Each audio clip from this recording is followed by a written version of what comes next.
The WWE PG era, in the eyes of some, began in the summer of 2008, making a massive shift in the type of content being presented and who it would be more accepting to and more welcoming to.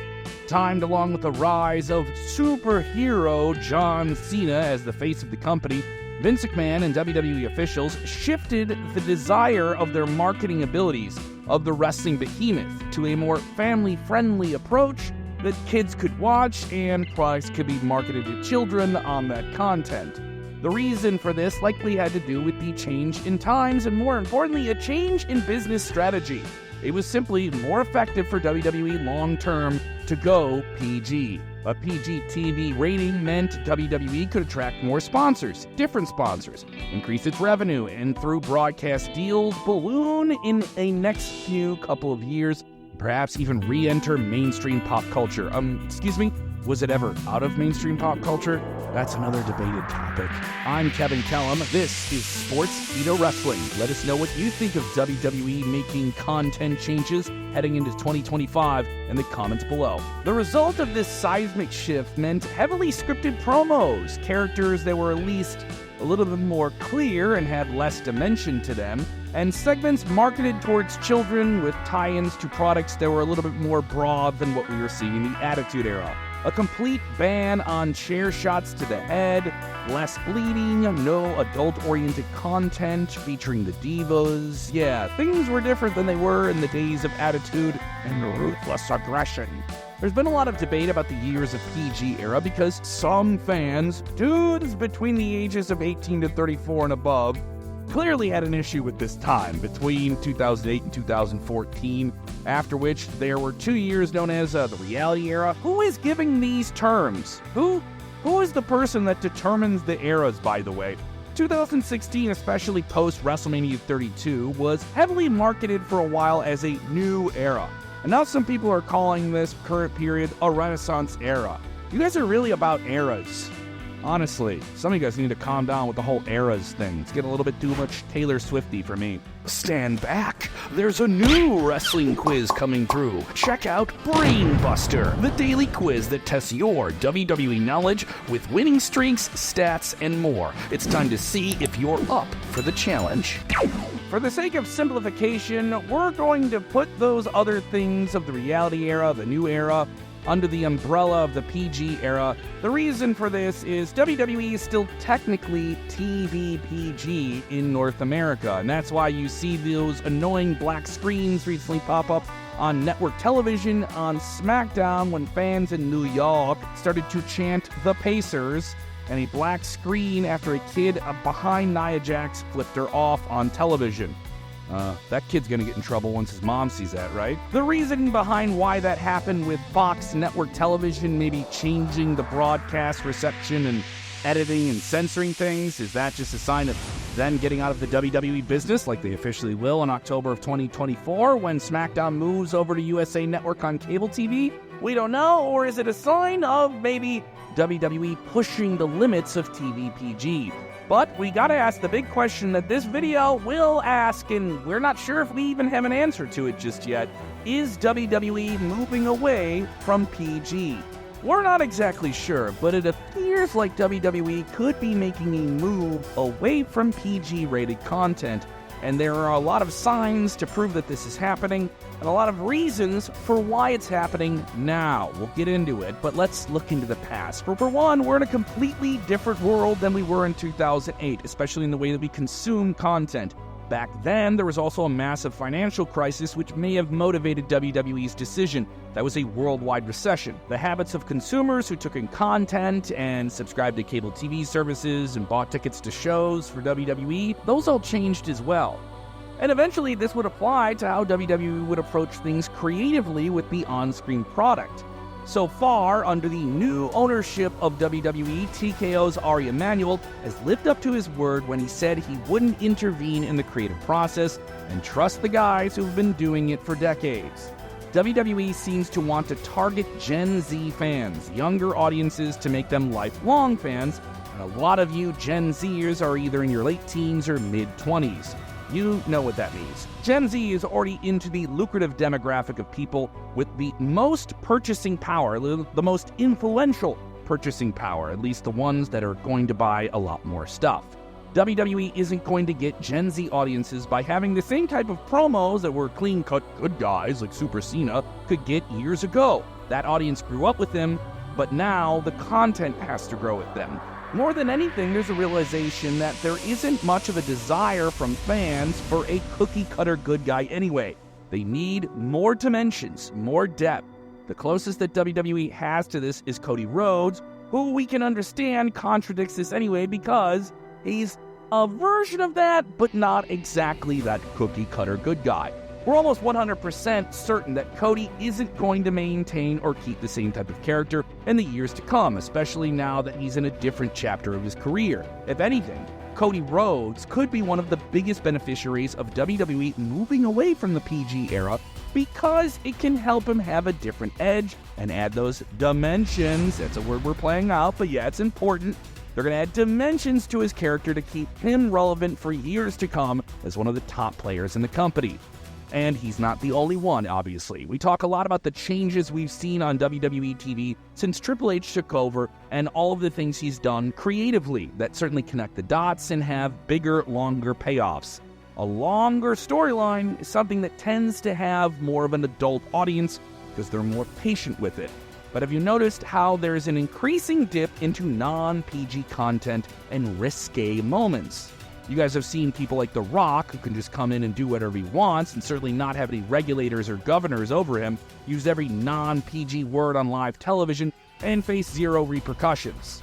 Yes, The Rock, the same Rock who in just weeks before WrestleMania's big payoff beat down and bloodied Cody Rhodes while yelling, "You don't with the final boss." Yeah, we had to bleep ourselves again there. Now, this isn't to say that everyone on television is going out there and saying exactly these type of things. Maybe it's more selective, but WWE seems to have noticed that cussing, using those dirty words, when done right, makes for a more authentic sense of television between two people fighting for a prize. We're not saying that every superstar needs to come out there and start saying words that we just bleeped ourselves in every single promo, but the use of adult language is something we're likely going to see maybe more of in the future.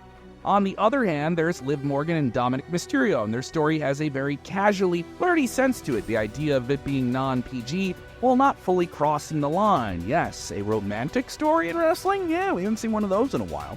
It's really the finer details with the implication of things quickly turning non-PG. The implied sense of what is happening, not exactly what is happening. This isn't the first time we've seen a romantic story in WWE, and it won't be the last.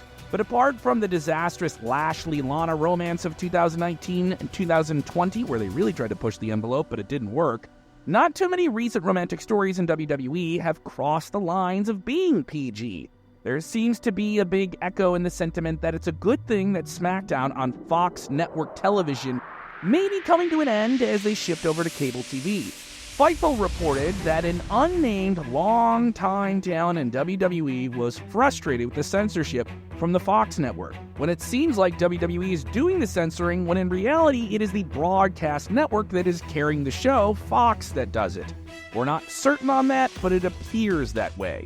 Now, SmackDown making the leap back over to the USA Network owned by NBC Universal on cable TV may not fully give WWE the privilege of being non-PG, but there are far likelier to be lenient towards WWE dipping their toes into the edgier side of content because WWE is one of the most bankable things on the USA Network and has been for years. Now, obviously, Raw, though, is a different story. While WWE will maintain its relationship with NBC Universal through SmackDown, they're going to enter into one of the most lucrative and game-changing deals with Netflix.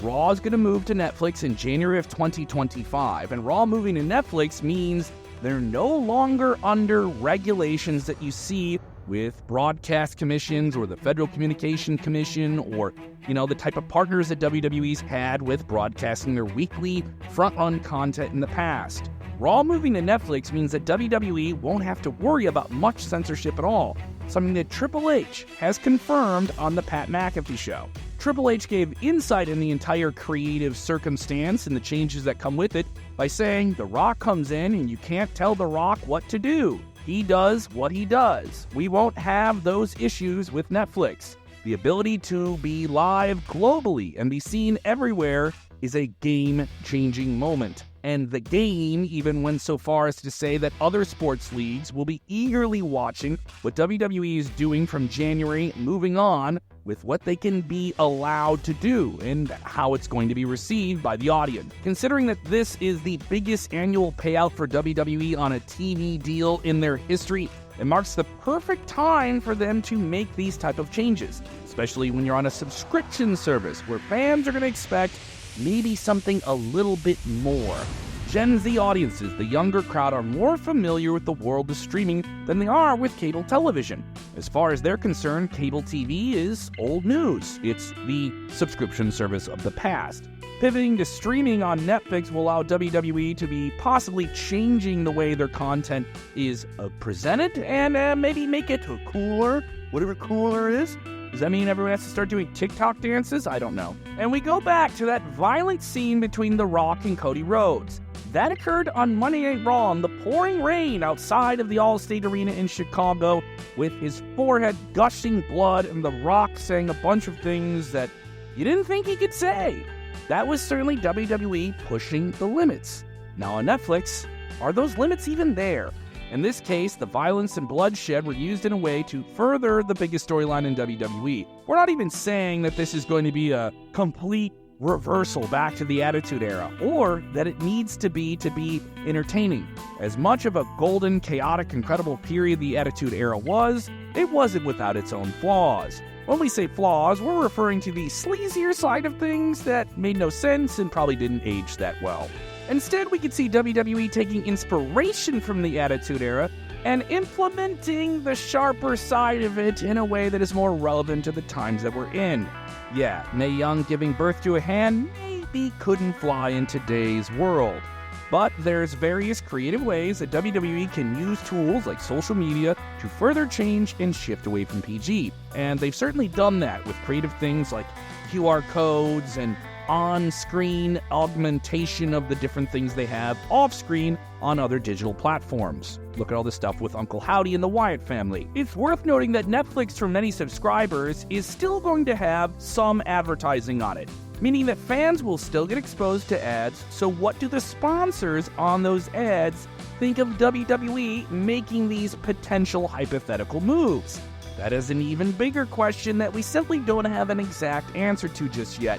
But based on how WWE has had a surge in success in the past few years, while also carving out a massive diehard audience that will follow and subscribe to Netflix to keep up with Raw, maybe those sponsors are going to stick around as well. The challenges for WWE to sustain their audience on a streaming service, as they've done with Peacock and their own WWE network in the past, are now expanded with the biggest streaming platform in the world in Netflix. But WWE has a large, dedicated, consistent, worldwide, diverse fan base that they have cultivated for years, and few entities in entertainment have that while maintaining it through different times and different changes in the world.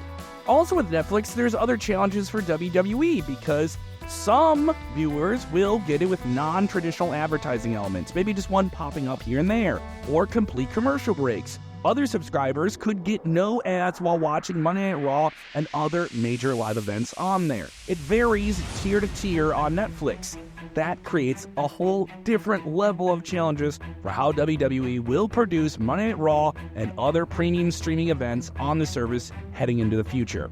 Considering how hot WWE is right now, there seems to be a vision in place to take them to the next level in the new digital, on-demand, never-stopping media landscape. And the answer to that might not be the official end of PG, but simply moving away from it a little bit. Yeah, only time will tell. Oh wow, look at you! You watched the entire video? Alright, big guy, big girl, let us know what you think in the comments below. What is the wildest thing you could see WWE doing when Monday Night Raw moves to Netflix in 2025? Let us know in the comments below.